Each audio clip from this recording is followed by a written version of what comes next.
hap for hap around the house. We're going to be looking at some radish pods from last year.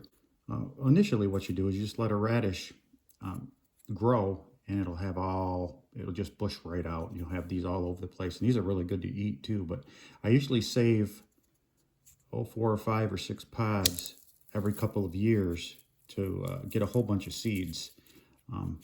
I'm almost out of seeds, as a matter of fact. I have these from 2012 that I'm going to plant and see what happens. I just found those. But I like to, if you can, harvest your own seeds from your radish pods. It's pretty nice. You don't have to buy seeds. But yeah, that's what I got out of that one pod. I got, what is that? 1, 2, 3, 4, 6 seeds.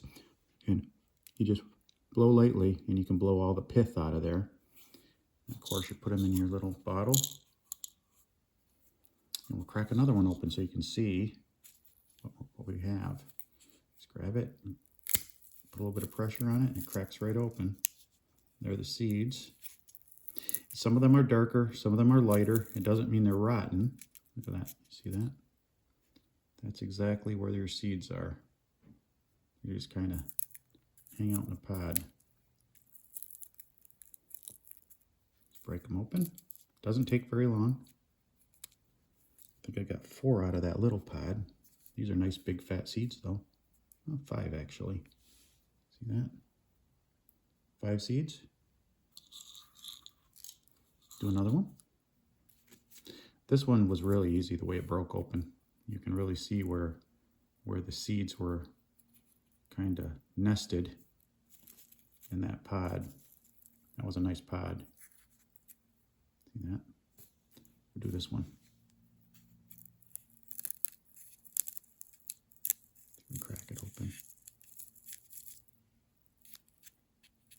Not too smooth.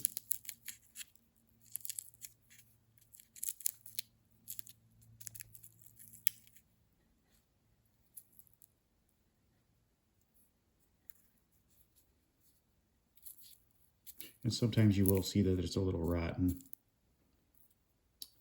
These seeds look okay. I think this one was a little bit, got a little bit of moisture while it was out there, because I let them dry on the bush, I suppose is what you'd call it, because it does it. That radish will bush right out. That's how many seeds I got from 5. This year I will let 1 radish grow out to bush. These are white, long, I don't know what they're called. I think they're called icicle radishes. There's probably a lot of different names for them. They're not your traditional red radishes, which I like too, but these are long. They look similar to fat carrots, and they're really good. They're a little more spicy than the regular ones. And then I dig through all of the pith, and there's another radish seed. So yeah, it's pretty easy to actually harvest your own radish seeds. If you've got extra room in your garden, just let them go to bush, and then you can get the little pods off there. And if you don't eat them all, because they're really good, you can save them, put them aside, and next spring you can break them open and you have radish seeds for nothing other than the time to grow them, of course. So this is Hap for Hap Around the House. If you liked the video, consider subscribing to the channel. Hit the like button. Thanks for watching.